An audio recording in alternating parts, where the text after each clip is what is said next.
বিশ্ব মহাবীৰ শিলাৰায় দিবস জিন্দাবাদ।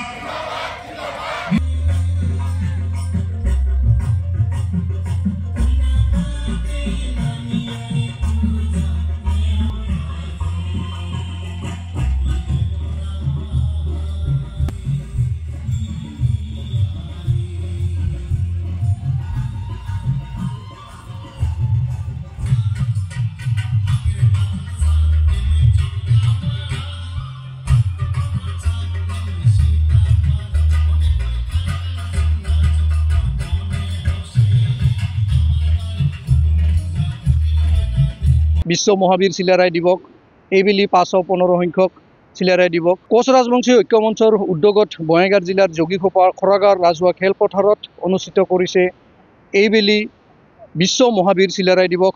মোৰ লগত আজি উদ্যোক্তাসকল আছে আৰু উদ্যোক্তাসকলৰ পৰা কিছু কথা জানিম। কি ক'ব আজি শিলাৰায় দিৱস? চাওক, আজি 515তম জন্ম জয়ন্তী বিশ্ব মহাবীৰ শিলাৰায়ত সদৌ কোচ ৰাজবংশী ছাত্ৰ সন্থাৰ লগতে আমি কোচ ৰাজবংশী ঐক্য মঞ্চই আমি বঙাইগাঁও জিলাৰ খৰাগাঁও এই অঞ্চলত প্ৰত্যেকটো জাতি জনগোষ্ঠীৰ মানুহক লৈ আমি চিলাই দিৱসটো পাতিব ওলাইছোঁ। আপোনালোকে গম পায় বিশ্বৰ যদি 3জন বীৰৰ কথা নেপলিয়ন আৰু শিৱাজী, তাৰপিছত আমাৰ বিশ্ব মহাবীৰ শিলাৰায়। কিন্তু আজি ফৰাচী যিজন বীৰ নেপলিয়ন আৰু মাৰাঠী বীৰ শিৱাজী, সিহঁতৰ কথা আজি বিশ্বৰ দৰবাৰত আমাৰ ভাৰতৰ সকলোৱে গম পায়। কিন্তু শিলাৰায় ইমান বীৰত্ব তাৰ আদৰ্শ থকাৰ পিছতো কিন্তু আজি শিলাৰায়ক যি ধৰণৰ তলত ৰখা এটা ব্যৱস্থা কৰিছে আজি কোচ ৰাজবংশী ছাত্ৰ সন্থাৰ তৰফৰ পৰা আমি খুব দুখ পাওঁ। যাৰ কাৰণে আমি এইবাৰ আমি দেখাব বিচাৰিছোঁ কেৱল শিলাৰায় যে কোচ ৰাজবংশীৰ সকলোৰে নহয়, ভাৰতৰ স্বাভিমান, অসমৰ স্বাভিমান, তেনে ক্ষেত্ৰত প্ৰত্যেকটো জাতি জনগোষ্ঠীৰ মানুহে মিলি শিলাৰায়ৰ যি আদৰ্শ, সমাজৰ প্ৰতি যি দায়বদ্ধতা, অসমীয়া ভাষা সংস্কৃতিৰ প্ৰতি যি তাৰ দায়িত্ব মানে পালন কৰি গৈছিল। আজি অসমৰ মানে বৰ অসমৰ কথা ক'লে আপোনাৰ শংকৰদেৱৰ কথা, আৰু শংকৰদেৱৰ কথা শিলাৰায় নৰনাৰায়ণৰ কথা আহি যায়।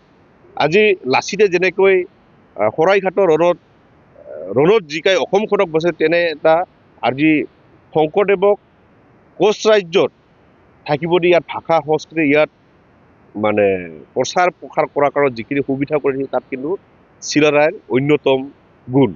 তেনে এটা থলত আজি কিন্তু কোচ ৰাজবংশীসকলক শিলাৰায় যি ধৰণে আজি একাঘৰীয়া কৰা আমি দেখিবলৈ পাইছোঁ, তেনে ক্ষেত্ৰত কিন্তু অসমৰ সমাজ জীৱনতো কোচ ৰাজবংশীসকলক একে অৱস্থা কৰিছে। কোচ ৰাজবংশীসকলক মাহিয়ে দিছিল চোৱা। এইকাৰণে সদৌ কোচ ৰাজবংশী ছাত্ৰ সন্থাৰ লগতে ঐক্য মঞ্চৰ ফালৰ পৰা আমাৰ এটাই কথা, বীৰজনক সকলোৱে শ্ৰদ্ধা কৰিব লাগে আৰু লগতে কোচ ৰাজবংশীসকল অসমৰ ভূমিপুত্ৰ খিলঞ্জীয়া হয়।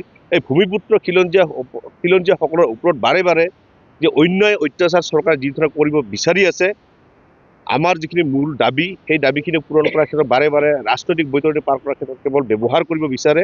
আমি আজিৰ এই পবিত্ৰ ক্ষণত আপোনালোকৰ জৰিয়তে চৰকাৰক আহ্বান কৰিব বিচাৰিছোঁ, খিলঞ্জীয়া ভূমিপুত্ৰ কোচ ৰাজবংশীসকলক সঁচা অৰ্থত যদি আপোনালোকে ভাল পায় আৰু অসমখনৰ ইতিহাসত কোচ ৰাজবংশীসকলক বাদ দি অসমৰ ইতিহাস ফুলফিল নহয়, তেনে এটা জাতি জনগোষ্ঠীক বাৰে বাৰে মাহিয়া দৃষ্টিৰে চাই এই ধৰণৰ লেই চেই কৰাটো এতিয়াও গ্ৰহণযোগ্য হোৱা নাই। আজি আমাৰ শিলাৰায় দিৱসৰ লগত কোচ ৰাজবংশী জনগোষ্ঠীটো ভৱিষ্যত উত্তৰণ কি ধৰণে আমাৰ ঘটিব, এই অঞ্চলৰ সমাজ ব্যৱস্থাক আমি কেনেকৈ আমি টনকিয়াল কৰিব পাৰোঁ, তাৰ লগতে সেইটো আমি আদৰ্শ দেখুওৱাৰ কাৰণত বিভিন্ন জাতি জনগোষ্ঠী ইয়াত হিন্দু মুছলিম বিভিন্ন প্ৰত্যেকটো জাতি জনগোষ্ঠীৰ মানুহ একলগ হৈ আমি শিলাৰায় নৰনাৰায়ণৰ যি আদৰ্শ, যি সমাজ ব্যৱস্থা আছিল, সেই সমাজ ব্যৱস্থাখন আমি পুনৰ উদ্ধাৰ কৰাৰ ক্ষেত্ৰত আমি এই খৰাগাঁও অঞ্চলত এই অনুষ্ঠানটো আমি উদযাপন কৰিব ওলাইছোঁ। ইয়াত আমাৰ মুকলি সভা থাকিব।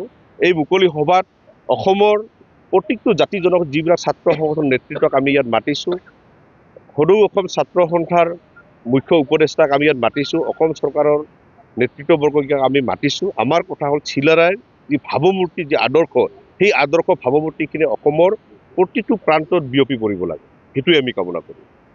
হয়, আচলতে এইদৰে দেখিবলৈ পোৱা হৈছে যে বিভিন্ন প্ৰান্তৰ লগতেও বঙাইগাঁও জিলাৰ যোগীঘোপা খৰাগাঁৱৰ ৰাজহুৱা খেলপথাৰত দেখিবলৈ পোৱা গৈছে যে বিশ্ব মহাবীৰ শিলাৰায় দিৱস উদযাপন কৰা দেখিবলৈ পোৱা গৈছে।